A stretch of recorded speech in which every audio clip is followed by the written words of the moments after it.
तिहरवा आश्रम से रोजगार के इशू को लेके जो पलायन हो रहा है बिहार से, उस इशू को लेकर हम लोगों का यूथ विंग, यूथ कांग्रेस और NSUI छात्रों का जो विंग है, इन लोगों की एक बिहार की यात्रा की शुरुआत होने जा रही है। और उस यात्रा के शुरुआत के क्रम में हम लोग आज मोतिहारी पहुंचे हैं। यहाँ उपस्थित सभी कांग्रेस जनों की तरफ से हम अपने प्रभारी आदरणीय कृष्णा आलावरू जी का स्वागत और अभिनंदन करते हैं।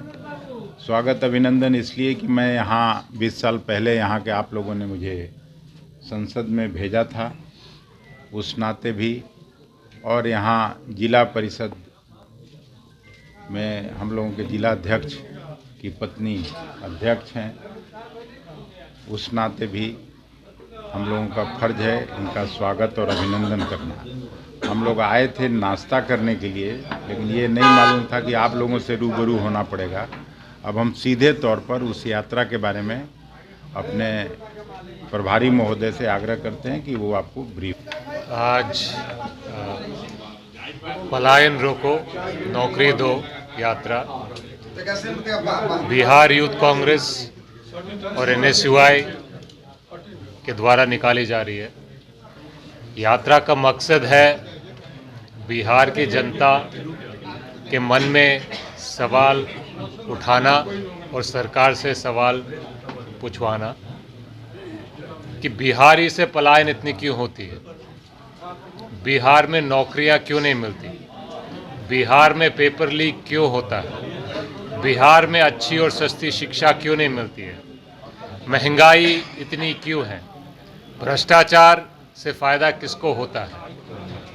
ये सवाल हैं, ये हकीकत है बिहार की, और पलायन इन सब मुद्दों की वजह से होता है। तो यात्रा के दौरान हम जनता से भी सवाल करना चाहते हैं और जनता के माध्यम से सरकार से भी ये सवाल करना चाहते हैं। अभी इस सरकार को, डबल इंजन सरकार को 10-11 साल से ज़्यादा हो गया है और उससे भी ज़्यादा हो गया है। तो चुनाव से पहले ही नौकरियों का वादा क्यों किया जा रहा है?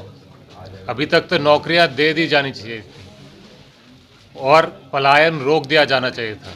अगर ये दोनों नहीं हुए हैं, जो इतने सालों से नहीं कर पाए हैं, तो हम नहीं विश्वास करते कि आने वाले 6 महीने में ये कुछ ठोस करके दिखा पाएंगे। भाई, राज तो अभी नीतीश बाबू का है और नीतीश बाबू के राज में जो कमियां हैं मैंने आपको गिना दी, और अगर ये पूरी कमियां गिनाने लगेंगे तो शायद आज का दिन कम पड़ेगा। तो मुद्दा ये है कि सरकार विफल है, सिर्फ बिहार का नहीं, केंद्र का भी। किस मामले में विफल है? नौकरी देने में विफल है, पेपर लीक रोकने के में विफल है, महंगाई कम करने में विफल है, शिक्षा अच्छी करने में विफल है, स्वास्थ्य का मुद्दा है। लॉ एंड ऑर्डर की बात करें तो रोज़ आप अखबार में देखते हैं, टीवी चैनल में देखते हैं, यूट्यूब में देखते हैं कि क्या हालत है। असली मुद्दे तो ये हैं। यात्रा के माध्यम से विधानसभा चुनाव का प्रचार का आगाज माना जाए। यात्रा का मेन मुद्दा है लोगों के मुद्दे और सरकार की विफलता।